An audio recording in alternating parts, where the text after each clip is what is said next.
Hello, everyone. My name is Joshua Gilliland, one of the founding attorneys of the Legal Geeks, and we are here to discuss episode 1 of Moon Knight, The Goldfish Problem.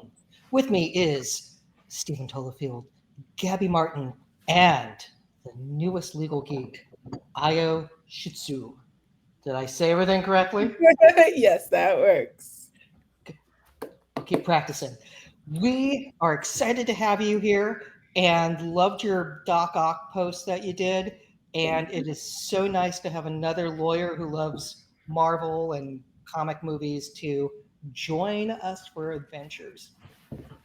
First up, I just want to say briefly, Stephen, Gabby, and I were together at the same place at the same time at WonderCon this past weekend. I haven't seen Stephen in person since 2019, and Gabby never in person. So that was cool. It was so much fun. Yeah.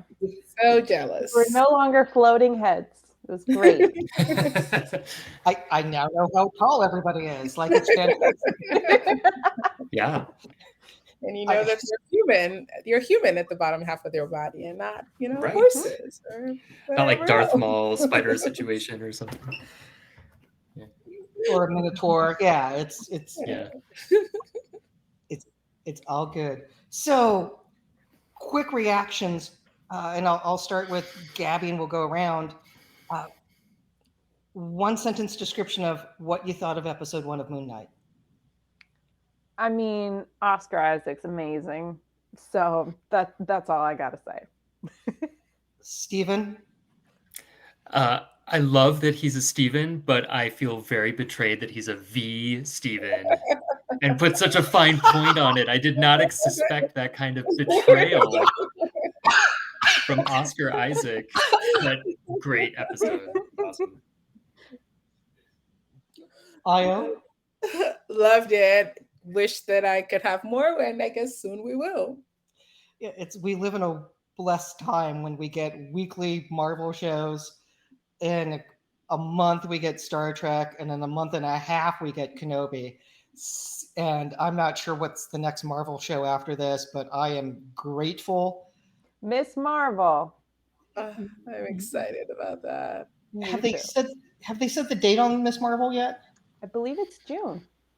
Wow. Whoa. I believe so. Okay. Somebody's gonna come and comment and be like, "No, it's not." We all Google furiously. Yep. Yeah. Doctor Strange in May. Super excited about June that. 8th. Haha, commenters.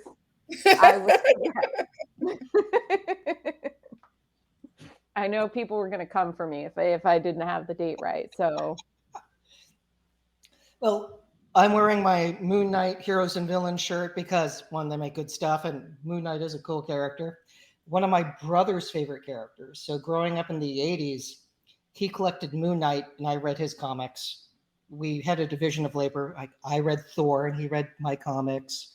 I had Avengers. He had West Coast Avengers. That way, we maximized our spending dollars as kids for what we could get.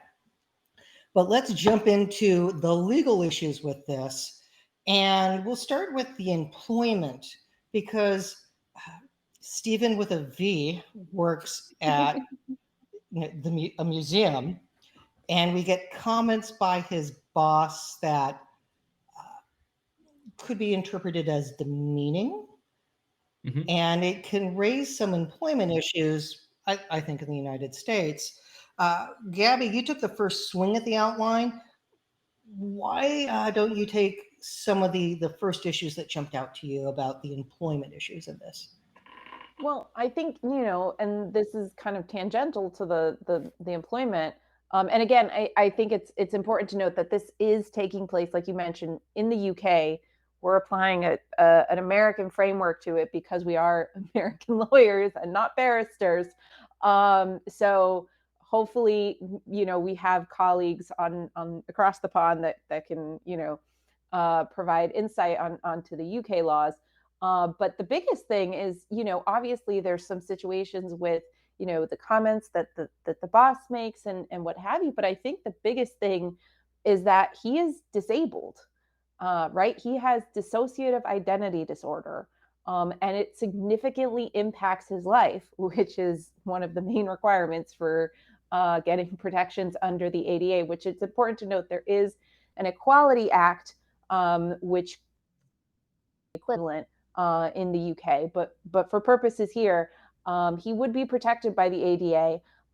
He has a disability, which is under the ADA defined as a physical or mental impairment that substantially limits one or more major life activities. Clearly, his dissociative identity disorder affects multiple parts of his life, and so they would have to make reasonable accommodations. So him showing up late or having a flexible schedule because of his sleep, how his DID affects his sleep, would be one of those accommodations. And as long as it's not taking away from the essential functions of his job, which it doesn't seem that there's anything major to being a kind of clerk at a gift shop at a museum, that those would be reasonable accommodations. And then as long as it's not an undue burden to the museum, which doesn't seem to be, they seem to be okay with his flexible schedule, and I think museums open late anyway. And the ADA would apply if this museum were here in the States, because the ADA applies to covered entities who are employers of 15 or more employees. So Stephen with a V, or Mark for that matter, could request any of the identities, could request reasonable accommodations under the ADA, and could bring suit if that lovely, lovely store manager, supervisor did not accommodate him, which she doesn't seem to be too accommodating. Yeah, I don't know if he knows he has the condition, but he does sleep with the ankle bracelet. Yeah. So Fun he, word. restraint. I mean, sand around the bed. Like, he knows something's not right, but I don't know if he knows the condition that he has. That said, Io, you look like you're ready to jump in. What are your thoughts? Well, several thoughts, right? So one, I think that the question that probably, say he finds out and realizes he does have DID, he wants to keep his job. I'd be curious about the link between his DID and being late for work, and how late he consistently is, how that impacts his work. Because I think that all of that is important, right? Like, obviously not to like attempt at all to drag on like a disability, but it. And I suspect that once he does figure out that that's what he's got, maybe there are things that he can do, including therapy, to help try to limit the impact of his work. Thankfully, he's not yet at the, well, I guess until the end of the episode, he's not yet at the point where he's, Mark is showing up at work. Like so far, it's still Steven. And so far, other than showing up late, which, lots of people without disabilities are showing up to work late. But what that actual impact will look like. But I do think that like the conversation about the boss being, especially in this sort of climate, I think she's an abusive boss, or she could be arguably an abusive boss. And I think that that's really important to try to protect, anybody from, including people with disabilities. It's also Stephen, unclear a your little thoughts bit. on this? Yeah, it's a little unclear to me, because it's, at least in the first episode, he lost a couple days when he was unable to, he wasn't himself. So maybe what seems to be this very disproportionate treatment of this boss who's just seems to be really angry about his just being late. Maybe he's just not shown up for work a couple days, and so maybe she's just really angry about that. And it's a very difficult dynamic, because when people have mental disabilities, sometimes they can't appreciate the impression they make on other people, and so it's a very delicate situation for employees and employers to navigate, to find accommodations that will work for the person. The diagnosing conditions is hard. As a kid, I went 5 years being diagnosed as anorexic when I had Crohn's disease. And that did a number on me.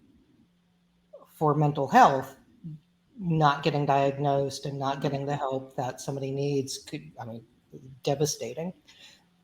So I think there's a factor. Does he know the type of help that he needs? Or who's he with his phone calls to mom? Is he actually talking to anyone? Does he actually call He's talking to a anyone? voicemail because we know that, he's leaving her a message of some kind. And yeah, it's interesting. Is that something Mark set up to kind of play into this kind of narrative, that, and obviously Mark is able to come back to Steven's apartment, and he knows, to put the tape up. He knows to, settle the sand. He knows to, put the restraints back on. So keeping, Steven in this kind of, headspace where he's kind of feels like he's losing his mind. Although, to be clear, mental health issues are covered under the ADA. There's not specific, it's not like the ADA lists out specific conditions that are covered or not covered. There are exceptions that are outlined in the ADA. Certain things like pyromania and some other conditions that are exceptions, and some are outdated and being currently the subject of litigation, which I was actually a part of in law school. So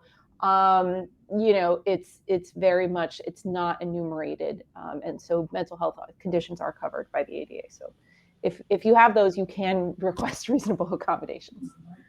And on the reasonable accommodation issue, would our protagonist get reasonable accommodations? And we have extensive notes here. Who would like to jump in first? I mean, I can jump in. I think Io mentioned something about this is part of the analysis when you're looking at the reasonable accommodations is that reasonable part, right? And you look at the functions of a job, and what is necessary to fulfill the job, and can these accommodations be put in place without losing the essential functions of the job, right? So looking at how many times he's late, is there something else that can be done? Other job responsibilities that he has that can accommodate him while also, basically not kind of taking apart what the job is, right? So those kind of, and again, you also look at the undue burden test, right? And whether it's an undue burden to the employer. I would think if his, like, let's say his accommodation is coming late because he, doesn't sleep well, and that's kind of a diagnosable symptom of his his disability, maybe. Obviously you can't have him never showing up for work, right? Then the employer is paying an employee to be there that's not there, and he's not performing the essential functions of his job. So it would just, and there's two parts to it, right? He's late, and then he's also missing days at a time because his other identity is, or I would argue the main identity is taking over, right? That Steven is a separate identity that has this life as a store clerk, and question whether a separate identity that is not the main person, does he have legal paperwork? Is he a legal person? Can have a job and reasonable accommodations. So that's a whole nother separate have they employed an actual real person? Yes. Like, it's Like, does he have a birth certificate, social Right. security number?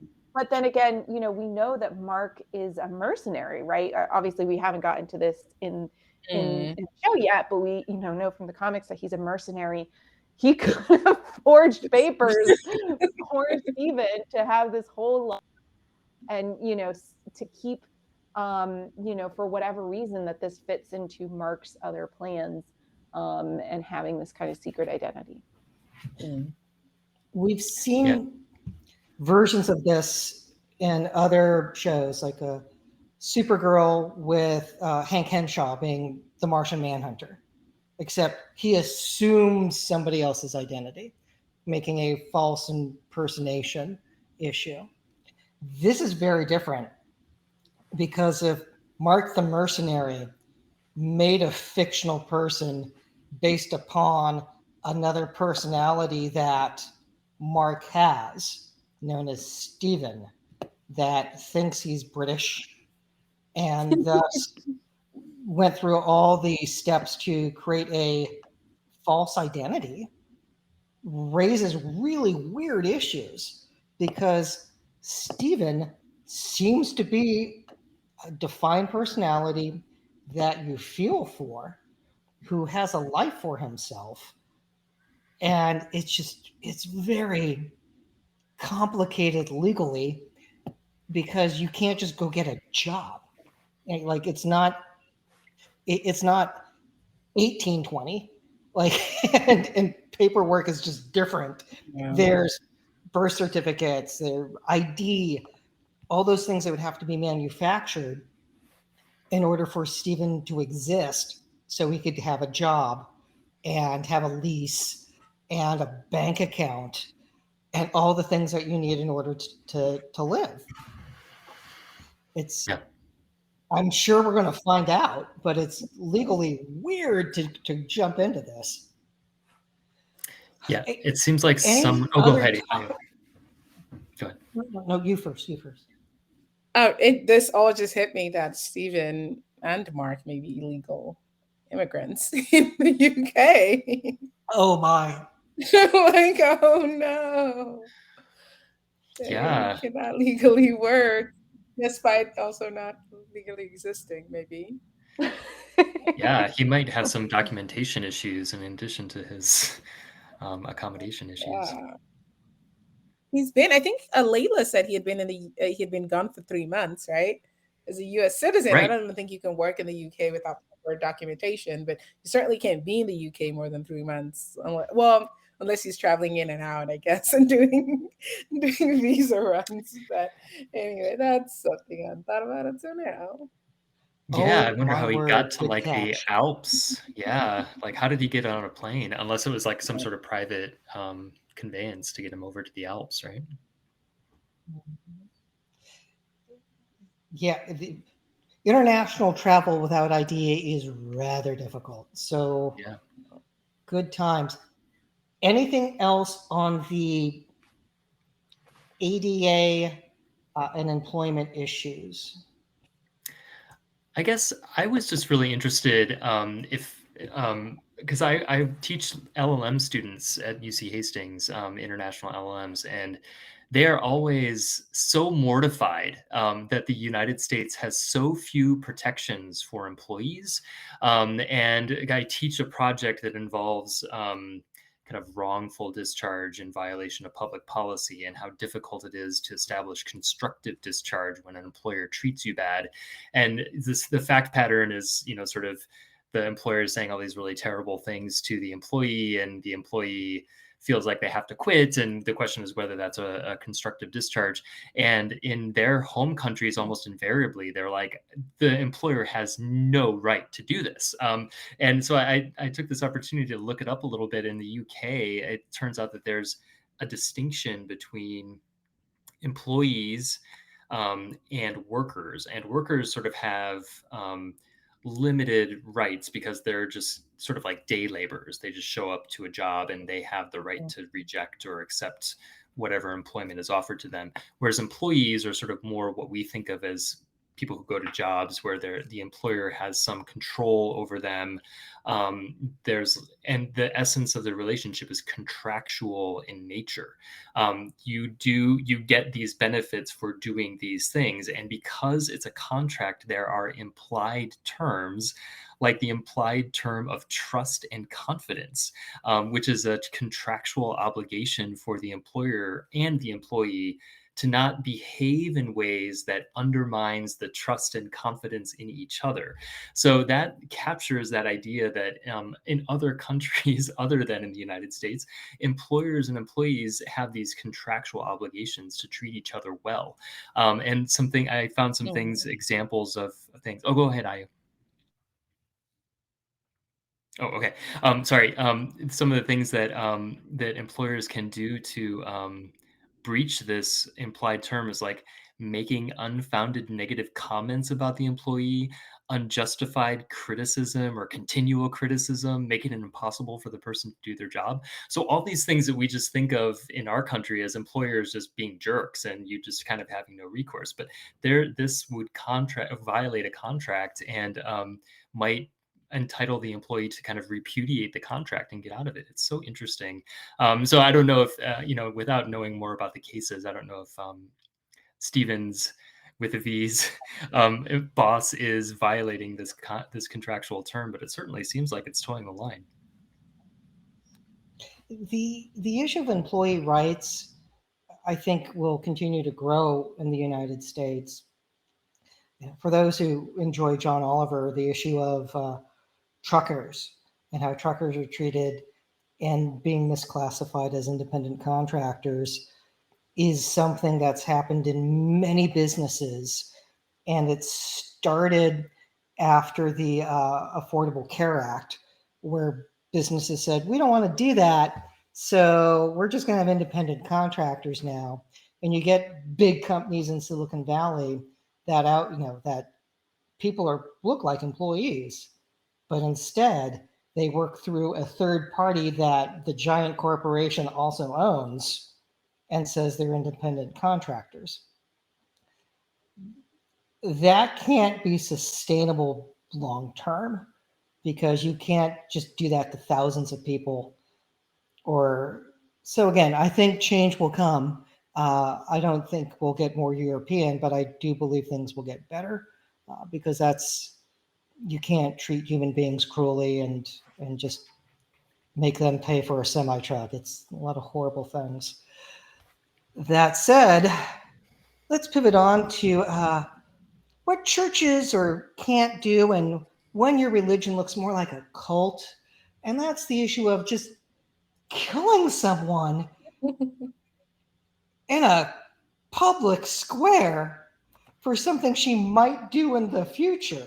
So you get a little of that preventative justice element of, sorry, I do believe that you were a good person. I'm now going to hold your hands and literally suck the life force out of you and leave you a shriveled corpse. That's a theocracy. Churches aren't supposed to execute people, because that's scary. And we have that wall of separation for a reason between church and state. It's one thing to say that, to attest that you believe in a higher power. It's another thing for the government to say who the higher power is and kill somebody. So, Ayo, why don't you take this first, because it's a meaty issue. Yeah, I mean, it's such a trick. Well, I was gonna say tricky, but it's actually really not tricky. I think the one, just the very idea of killing someone for something that they have not yet done, despite all of the sort of pop culture references to going back in time and killing baby Hitler and all of that. We know that even, if that were to happen, it would be illegal and immoral, because of this fundamental belief that we have, even in our criminal justice system, right? That people can change. We do want people to be rehabilitated. Certainly people who have not yet done and executed criminal acts. So that I think just makes it really kind of a clear issue here. The one thought that I had if I wanted to, sort of law student this is the question of, so, with the old woman, she comes up and she, for whatever reason, does, she believes that she's been good and so she shouldn't, she'll get, the skills will balance the way that she thinks they will. And then they don't. And now she, gets the life force um, taken out of her body. The one little thought that I would have if I were, on the defense team for Arthur, I'd say, you know, he didn't kill her. There's no scientific reason to believe that whatever his staff, whatever that is a thing that sucks the life out of people. And if it is a thing that does, whether or not he's the actor. And so this could be, I would argue that, let's get an autopsy. Let's figure out what the cause of her death is, and if it is something that could have been caused by someone else by touching her.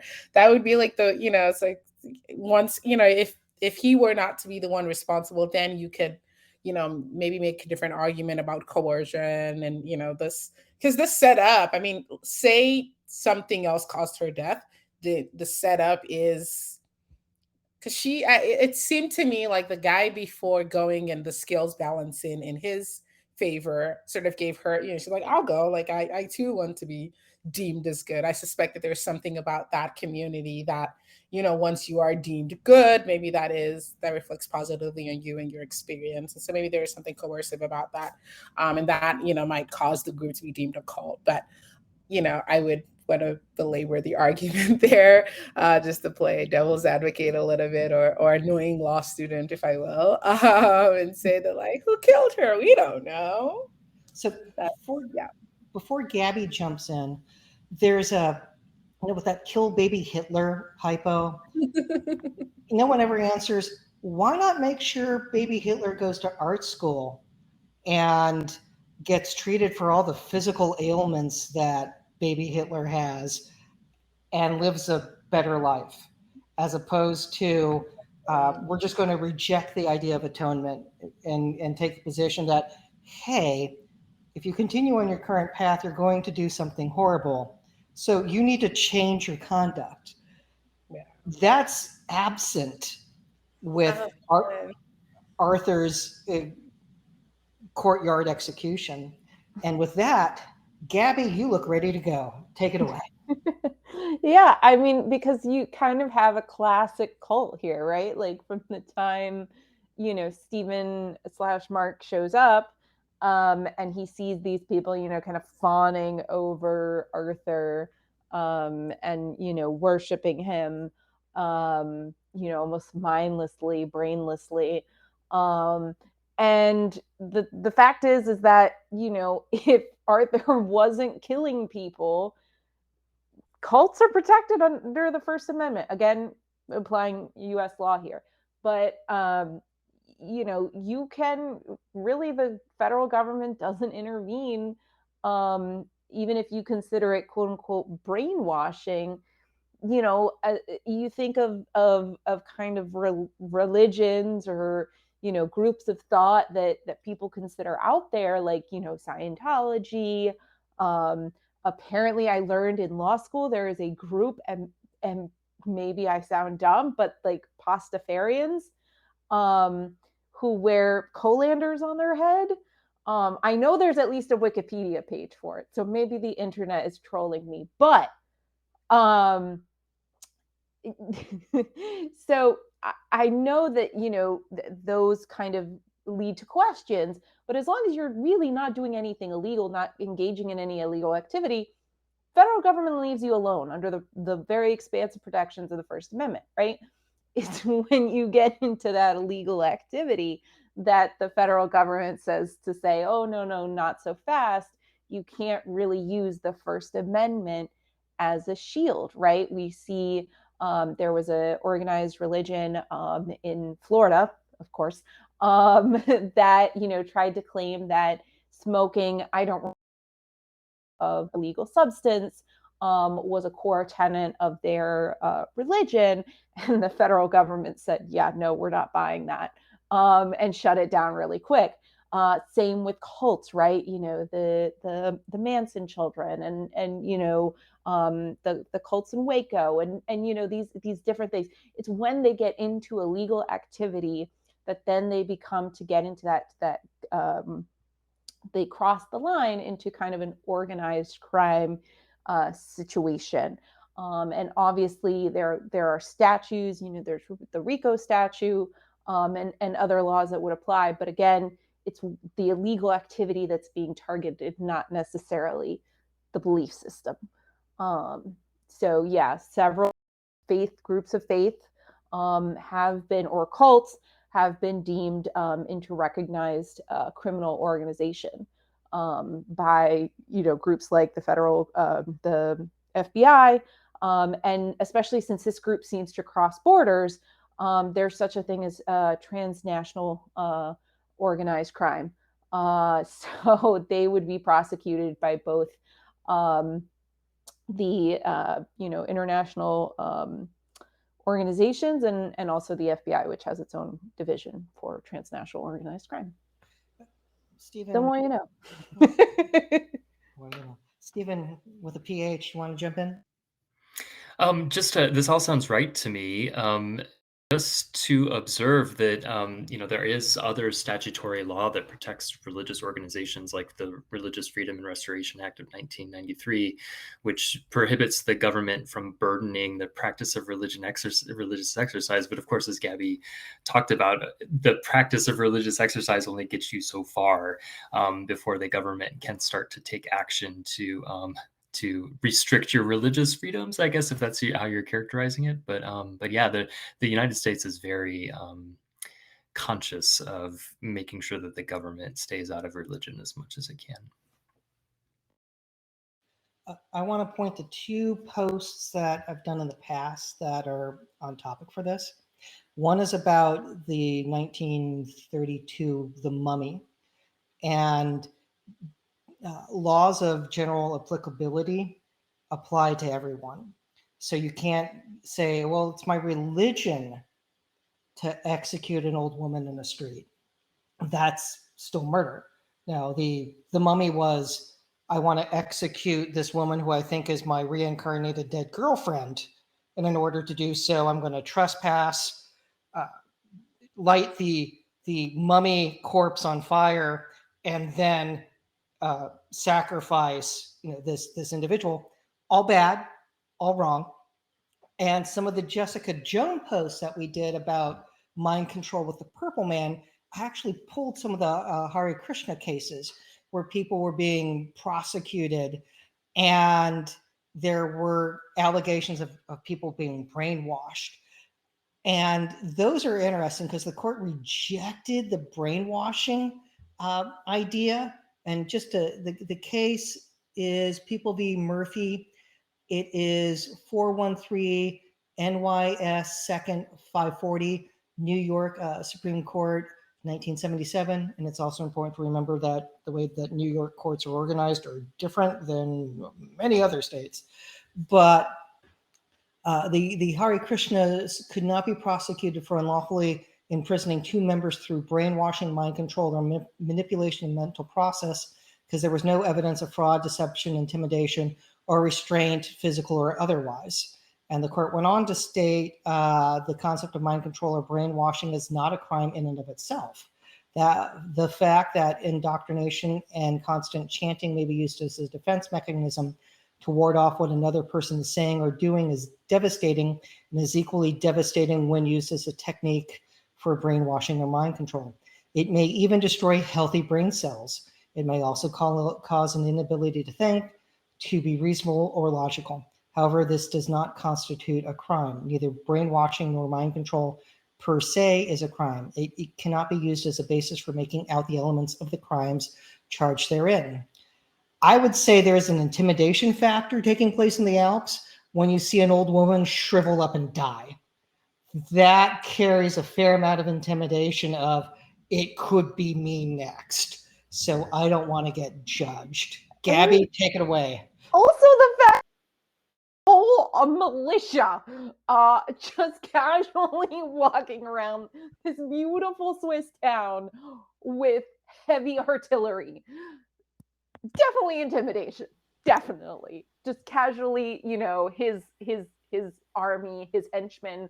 Yeah, he's not, yes, he has glass in his shoes. Yes, he is walking some sort of path of, whatever. But he's protected. And he has soldiers. So And they're definitely doing a little crime. They're shooting, they're just a little bit. chasing, little attempted murder, some art theft, just a couple of little things. Just some casual crimes. Yeah. No big deal. But did anyone else want a cupcake while watching that scene? I Because did. Yes. Preferably a gluten-free. That man's business was gluten-free cupcakes. And in fact, I would have eaten everything on that truck. yeah, churches can't go around killing people. Just know. But speaking of cupcakes, let's talk about some reckless driving. And Stephen, why don't you lead us in this discussion? Yeah, I'm the idea that you can be sort of driving a cupcake truck and then like wake up and find yourself going in reverse is like terrifying to me. That freaked me out. I have this terrible fear of like just blacking out when behind the wheel, and that really played to all my fears. But yes, obviously, it is a crime in California and many states, of course, to drive recklessly, which is defined kind of generally as driving with sort of wanton disregard for the safety of pedestrians and other vehicles on the road, and is certainly something that you can convict Stephen with a V, not PH, of here, given that he was kind of veering from across the center line, driving in reverse, and all sorts of mayhem that he was causing on the road. It's a pretty serious crime in California. It's well, I mean, it's not a very serious crime. It's not more than 90 days, but it's certainly something that can be the predicate for a lot of other crimes and other consequences for sure. Yeah, and you live in San Francisco, so that the idea of blacking out and coming to while driving is high level of terror right there. Right. And just being a pedestrian in San Francisco is like taking your life into your own hands. It's terrifying. There's so much reckless driving, but yes. This was pre-pandemic. I went to a couple bar association presentations that talked about the number of accidents that happen with pedestrians. It was something like 900 a year. And again, that was pre-pandemic and probably a decade ago. So I don't know what it is right now, but it is radically dangerous. Yeah. A lot of the scenes on San Francisco roads recall the chase scene in Moon Knight, I would say. It's very scary. And I feel like a lot of people during the pandemic got really used to not a lot of people being on the roads, and then and got into these bad habits of just kind of blowing through stop signs and going at inappropriate speeds, and it's gotten bad. Yeah, not good.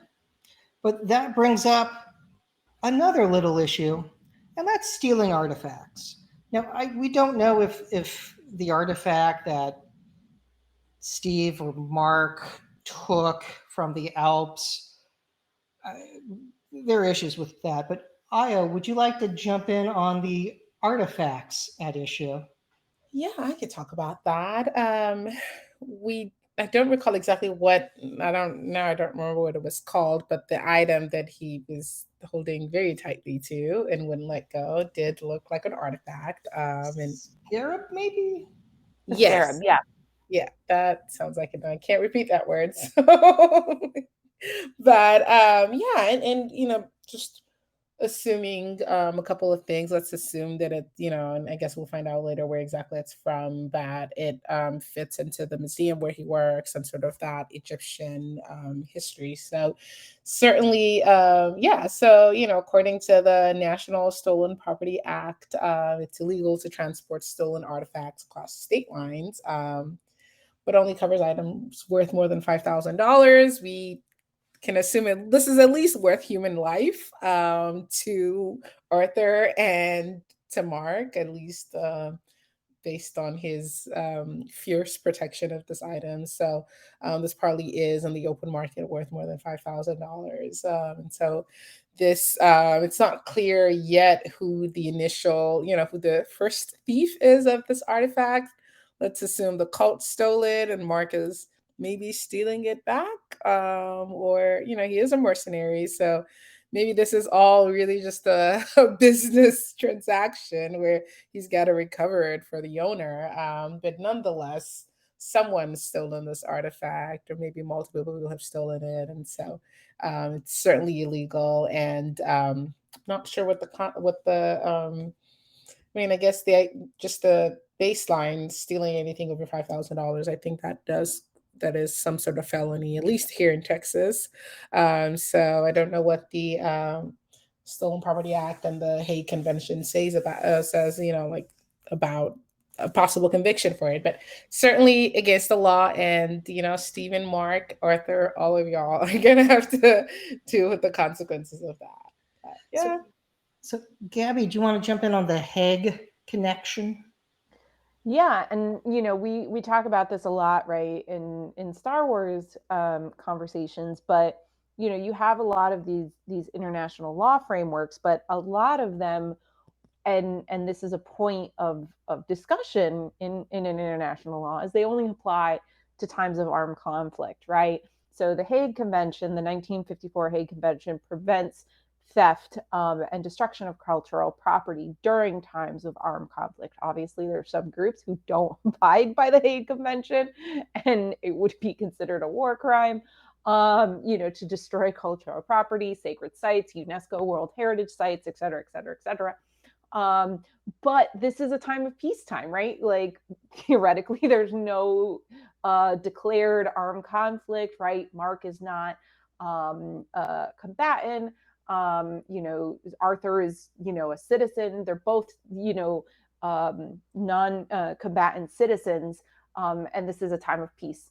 And so the Hague Convention, unfortunately, wouldn't apply. But, there are a lot of groups who argue that there should be more international protections for the theft of cultural property during peacetime to protect these artifacts, and to protect against trafficking on the black market of these items. Stephen? Yeah, I mean, it just strikes me that my familiarity with art law is pretty superficial.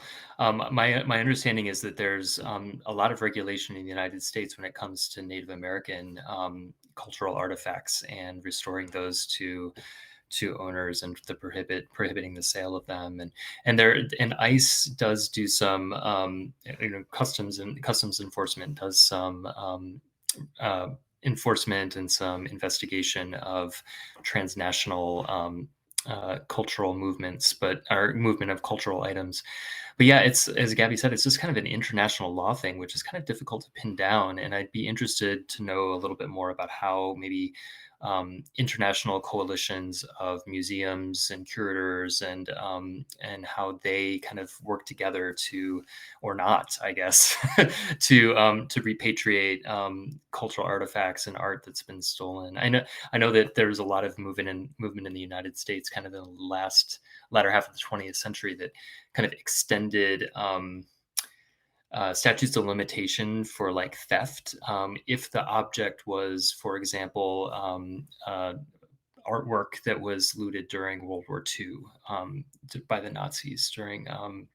So it gave people larger windows of opportunity to discover the display of artwork that had been stolen from their families, 20, 30, 40 years ago. But other than that, I'm not super clear on how the U.S. handles international theft and repatriation. And it'd be interesting to dig in probably after a couple more episodes to figure out the life cycle of the scarab. What, like, was this taken by an archaeologist? Was it taken through conquest? Is it like Napoleon era? Like, what happened and when you're dealing with something that is thousands of years old? Like, what's the history of it? Because there are laws in place to put things back to the cultures they belong to. So we don't know enough yet. But what we can talk about is the action scene, or the big action scene with the costume reveal of beating up the monster that thought it was going to eat Steven and instead got beat up by Moon Knight. And that raises all kinds of self-defense and defense of others issues. And Gabby, I think you put together the lion's share of the notes on this. So why don't you lead us in it? I mean, this was my favorite scene. Obviously we got the costume reveal part in the trailers, which is kind of a letdown to some degree, but I can also understand. But to me, my favorite part of that scene was the lead up of Oscar Isaac talking to Oscar Isaac was just fantastic. And if you think about it, right, that is the time. Yes, we got a costume reveal, but we also got the main character reveal, right? We saw or heard Khonshu. We saw him later in the episode, but Mark is the main character of the show, and we don't see him till like the last 5 minutes of the show, like really talking and seeing the juxtaposition of Steven, who's very afraid, who's very hesitant, and clearly he's in that kind of losing his mind perspective, right? And you see the multiple Steven / Mark / whatever you want to call the main identity, down the mirror, and there's all these mirrors, and then there's not his reflections, and you see him talking to Steven, and the presence that Steven has, or I'm sorry, that Mark has. And so really, because they are two different identities, even though it is self-defense, right, which is totally justified, this Jekyll comes in to attack him. He is using equal force. Granted, he may have gone, a little past when he just started wailing on the Jackal to just, beat it into the ground. That might have been over and beyond self-defense. But there's also defense of others, right? Mark is coming to the defense of Steven, right? He says, let me take control so that I can defend you. And right, it's defense of others, not just, using equal force to protect somebody who is facing an immediate threat. But what I find fascinating here is a lot of states require a special relationship, right? We see, parent-child, spouse, common carriers is another one, right? A special relationship. This adds like a whole, when I was watching that, I was doing the analysis on it, I was like, oh my God, this adds like a whole new layer of special relationship between Mark and Steven. I'm not sure the courts considered DID when we were putting these together at the legislature, when they were considering self-defense and defense of others codes. But I kind of nerded out on that analysis. Yes, you did, and it's fantastic. Io, any thoughts on pulling the Jackal back in? Because that could be where it crosses the line, because the Jackal's now trying to escape, and Moon Knight is just in full retribution mode from the angry god that it represents. So one of my thoughts on this is, and I don't know is the Jackal's not a person, right? Is it a legal person? And if it's not, I don't know. Is it a god? I mean, what's fascinating, right, is that shortly before that, Arthur brings up the concept of avatars, right? Mhm. That there are avatars, and obviously I love Steven saying, "Oh, the blue people," and then also referencing the anime. That was fantastic.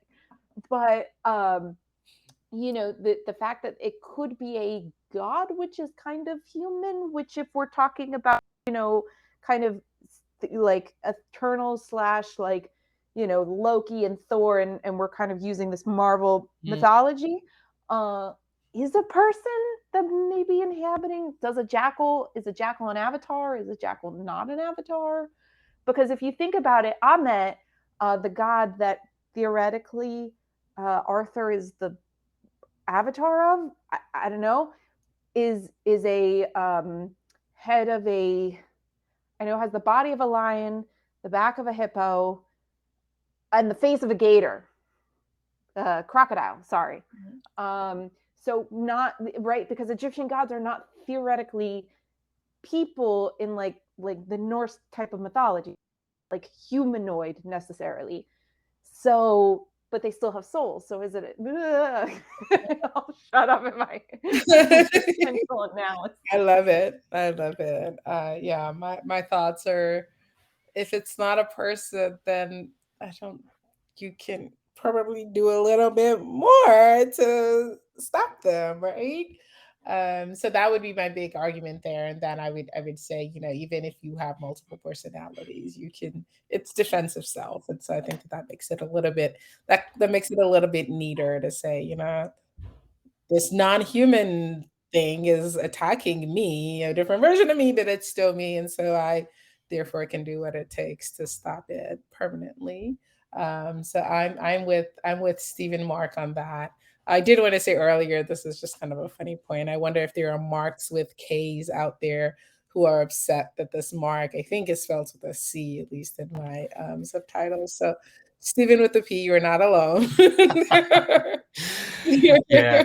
You're And I live in San Francisco. I love Stephen Curry, but he has set the rights of Stevens with the PHs back centuries, centuries. And Stephen with a V is not helping. But yeah, and it's funny because when we were looking into self-defense for the WonderCon panel last weekend about Peacemaker, I happened to notice that it comes up in dog bite statues, which might be a little relevant here because you can, if you can't sue the person for being bitten by your dog if you provoke them, or so I query if the dog is owned by a Egyptian god. Moon Knight or Steven are not going to be able to sue that Egyptian god for being attacked by the dog if you provoked them. So yeah, I just thought it was interesting crossover. And then also, yeah, and then Josh, I also remember that sort of like withdrawal from an attack can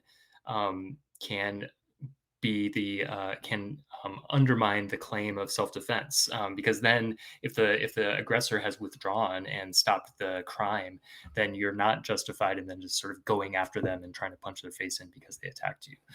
So yeah, that's an interesting. Yeah, it changes into mutual combat at that point, and you go from defending yourself to the aggressor. The wild card here is we're dealing with deities, so it's another plane of reality that's crossed into the real or our world that makes things just super complicated because it goes against our understanding, but they could be cool with it. Like, I think Thor was right to behead Thanos. Head of state, taking out someone who slaughtered his people. Are we in that kind of situation?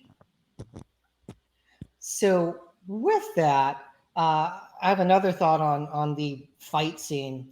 One, that's a super nice bathroom for a museum. Two, who's going to pay for that?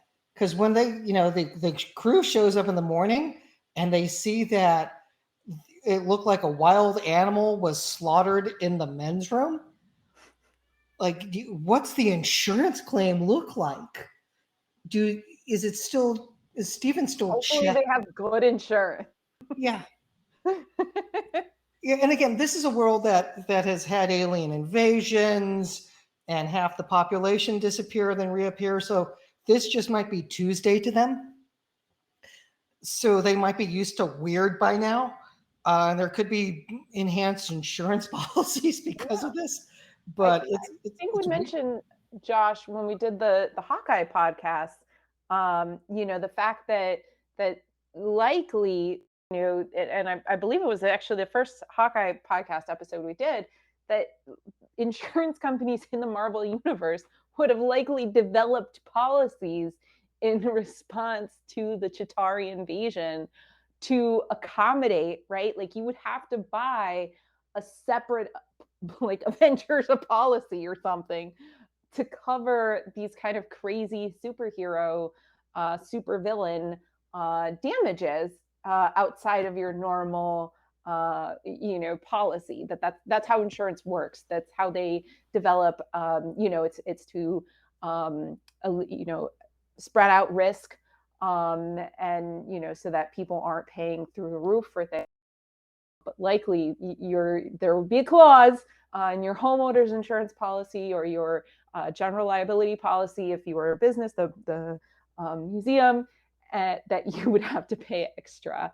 And maybe they don't have that in London, right? Because the first folks we get in London are the Eternals. So the London may not have been considered a city like New York, that would have needed that type of insurance, like you see in certain areas, like flood insurance, right? You need flood insurance in certain areas, as opposed to other areas. Yeah. So maybe they didn't have that and are now kicking themselves for not purchasing it. I can promise you, Stephen and I both have earthquake insurance. Mm-hmm. And flood is extra. If I lived in San Francisco, I would have flood, depending on where I lived in San Francisco. Mm-hmm. So there's, again, the cosmic battle insurance seems like a rider that would be added for insurance companies in the MCU. This conversation is just making me picture a scenario where someone's policy is to cover cosmic events, but not the attempts to defend against cosmic events. And so therefore, if Wanda's attempt to fight Thanos is the reason you got hurt, as opposed to Thanos himself, then there's a fight about whether the insurance company should defend against it, since an attempt to defend is sort of part of a crisis. But I can just imagine that battle. I work for a law firm that does a lot of insurance coverage, so yeah, it would get weird fast. So, Gabby, why don't we talk about the kidnapping issue by a deity? Because I think that was you who added that note. That was me, and I was so excited. I think that was like one of the first things I threw into this outline, because as Stephen said, we had just come off doing Peacemaker, which obviously there's kidnapping issues there. But yeah, Khonshu's definitely guilty of kidnapping. He is very blatantly kidnapping. Mark, maybe not so much. Mark seems to be a kind of willing participant in all of this. But poor Stephen, with a B, is being taken against his will. He is being escorted to different countries. And so the definition under the Model Penal Code is that a person is unlawfully and non-consensually, both clear happening here, escorted, which means to be taken, and held. His body is being used by Khonshu, right? He says, "Get out of the way," so that Mark can take over, right? So you're being held against your will, for the following reasons, and one of which is to facilitate the commission of any flight or felony thereafter. Certainly happens in the Swiss Alps. To inflict bodily injury on or terrorize the victim or another.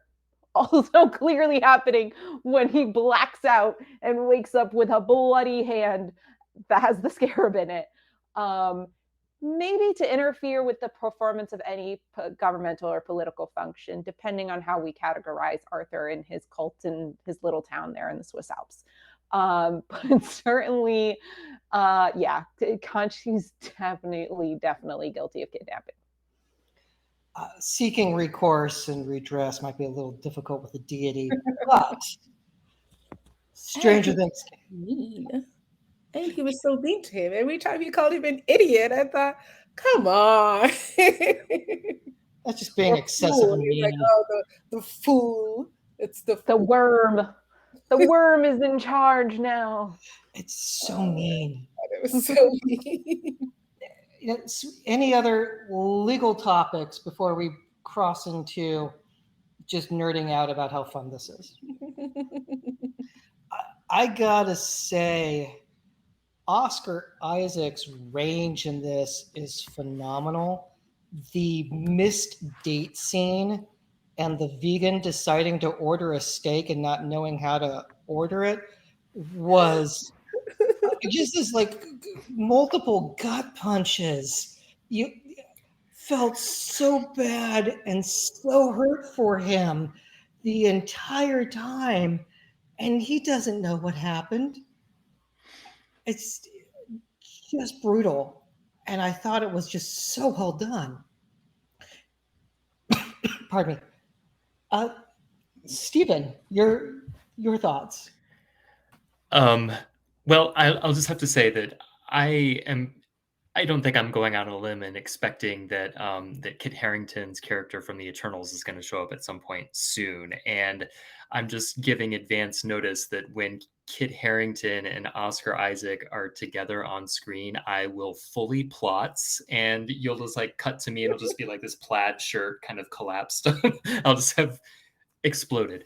So I'm really looking forward to that. And but yeah, I agree. Oscar Isaac's just so fun to watch on screen, and I Hawkeye, I don't really know anything about the superhero, so I'm kind of going in without any expectations, and it seems like a really fun ride already.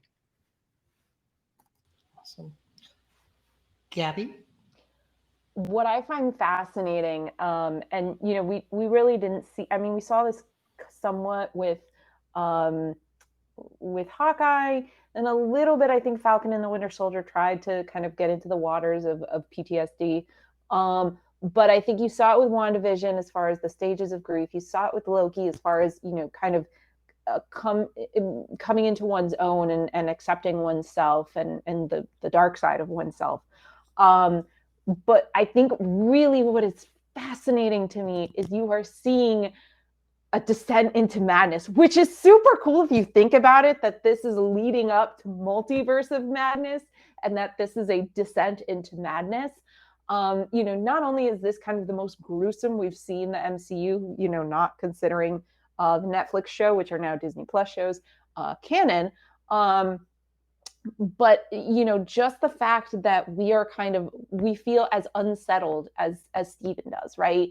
The jump cuts, the mirrors, not the fact that the way they show him kind of blacking out, the fact that we don't see Mark, coming into the body to fight, that we just see Steven going out and coming back in, and we lose that time with him, is fascinating to me. And it kind of reminds me a bit of Orson Welles' Othello, where Orson Welles uses camera work to show Othello's descent into madness, right? And the camera work gets more kind of crazy and nouveau as Othello descends into madness. So you're taking that journey with him, and it's not just Oscar Isaac's phenomenal acting, but I can't imagine anybody else playing this role. But just the camera work and the way they've chosen the kind of aesthetic and artistic choices they've decided to make is absolutely fascinating, and I think only bodes well for the show. And I'm just so excited to see where it goes. Yeah, I really like that choice where like I know, I mean, nothing about this character. I zero. I don't even know that I knew it was going to be in England until the show started. So I love us yet not yet knowing and then them waiting to the end to do the big reveal.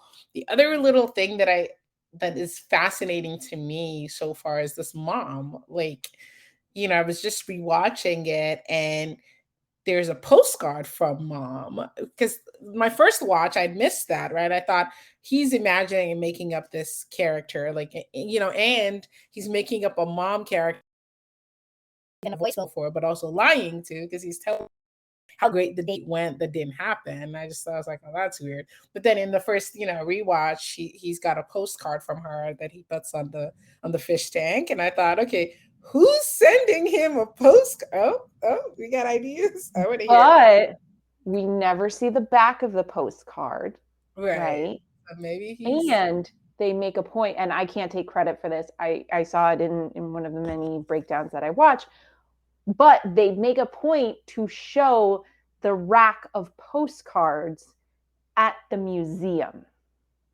So query whether Mark, as part of all of this identity, is actually the one sending these postcards. And he actually travels, so it would make sense that there would be a stamp from somewhere else. So Mark is mom. I like that idea. That's hilarious. Yes. It's very sweet that they seem to be showing, like, that theory resonates, because there's also the goldfish that shows up that's better. Like, Mark is doing all these things to make Steven feel better. Like, he's sending him postcards and replacing his fish. It's very sweet and very wholesome, although maybe Mark has very scary ulterior motives. I wouldn't be surprised if Steven is the main character in this. Just from a creative aspect, that this could be, it breaks the mold of, we have the superhero who goes around and does everything and we're all excited to watch, that we get something very different. Now, I don't like making predictions, because that's the first step to just going off the rails and being completely wrong. But this is a storytelling device for the first episode was great. And if Steven is learning to live with Mark, or is Steven a cover story? There's just so much to unpack. I don't know where it's going to go, but there are a few things that would not surprise me. I would encourage you all to read some of the trades of Moon Knight. There were some great stories in the 80s. The character started in the 70s and premiered in, I believe, Werewolf by Night, because that way, he, being Moon Knight, dealt with werewolves in the MCU back in the time when in the 70s, there were a lot of monster comics. So you had Tomb of Dracula and a bunch of other ones that would eventually cross over with Blade, and then Doctor Strange has an arc where they take out all the vampires in the Marvel universe. So there's all kinds of ways that they could connect things. But Werewolf by Night is supposed to premiere on Halloween. So we'll just stay tuned. It's their first trip into horror with the monster comics that they've had. So there's again, there were things that would not surprise me, that if you had cameos from Moon Knight or Doctor Strange in a Werewolf by Night story. So and Gabby, the way you light up, that's adorable. Tell me more. What would be absolutely fascinating, right? Because we did not expect, well, there was a lot of speculation that Kang was going to be in Loki, right? Like there was, but the way they did it was quite fascinating. I mean, Steven, I would be with you if I think, Dane Whitman is coming in, like that's kind of a foregone conclusion. What would absolutely blow my mind is if they use this, right? We've gotten a little hint of Mahershala Ali's Blade in the post-credit scene of Eternals, which, spoiler alert, if you haven't seen the post-credit scene of Eternals by this point. But even if it's an action running shot, he's just in the background somewhere. If this is what they use to, thrust Blade fully formed into the MCU, that would just completely blow my mind and just be absolutely fascinating. And maybe they can explain it away, because remember, Steven's an unreliable narrator, so they can do whatever they want. But that would just be absolutely fascinating. So that is my first episode prediction, that we are going to get Mahershala Ali in the Moon Knight series in some way, shape, or form. I am calling it now, and I will be happy to be proven wrong at the end of the series. Well, you also have the Black Knight, and we also had referenced in Loki to there are vampires. So they're setting the chessboard. So we'll see if they actually go there. But again, just knowing that October 31st, there's Werewolf by Night is on the way. So with that, thank you everybody for tuning in. This has been fun. We will be back. We're going to pick what night of the week we're going to do this. But for right now, everyone, thank you. Stay safe, stay healthy, and stay geeky. Take care, all.